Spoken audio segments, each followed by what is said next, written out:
இன்றைக்கி நம்ம என்ன பார்க்க போகிறோம் அப்படின்னா திருக்குறள் ஹிந்தியில் வந்து நம்ம பார்க்க போகிறோம்.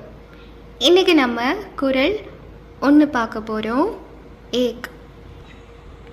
ஓகே, ரீட் பண்ணலாமா?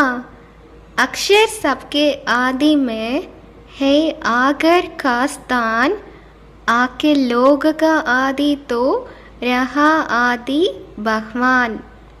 ஓகே, இதுக்கான மீனிங்ஸை ஃபர்ஸ்ட்டு பார்த்துட்டேன், அதுக்கப்புறம் இதோட மீனிங்கை பார்க்கலாம். வேர்ட்ஸோட மீனிங்கை ஃபர்ஸ்ட் பார்த்துக்கலாம், அதுக்கப்புறமா குறளில் என்ன சொல்கிறாங்கங்கிறத பார்க்கலாம். அக்ஷர் அப்படின்னு பார்த்தோன்னா எழுத்துக்கள், லெட்டர்ஸ். ஓகே, லெட்டர்ஸோட எல்லா லெட்டர்ஸை கம்பேர் பண்ணும்போது ஃபஸ்ட்டு வரக்கூடிய லெட்டர் என்னென்னா ஆ. ஆன்ற லெட்டர் தான் ஃபர்ஸ்ட் வரும். எல்லா லெட்டர்ஸோட ஃபர்ஸ்ட் லெட்டர், எல்லா உயிரெழுத்தோட ஃபஸ்ட்டு லெட்டர் நம்ம என்னென்னு படிச்சிருக்கோம்? ஆன்னு படித்தோம் இல்லையா?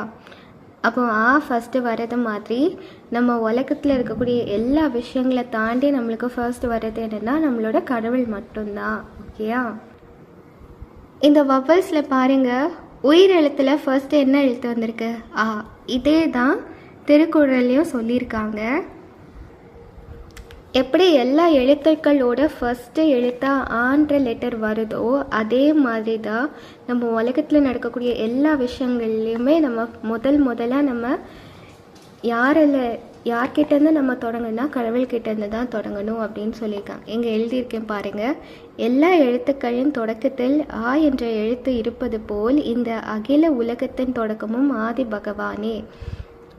இப்போ புரிஞ்சிருக்கும். अक्षर सबके आदि में है, आकार का स्थान आगे लोग का आदि तो रहा आदि भगवान. இதுதான் இந்த திருக்குறளோட ஃபர்ஸ்ட் மீனிங். ஓகே, குறள் 1ஓட இது பொருள் இதுதான். ஈஸியாக தான் இருக்கும். இந்த மீனிங்கை நோட் பண்ணிவிட்டு படித்தா ரொம்பவே ஈஸியாக இருக்கும். தேங்க்யூ.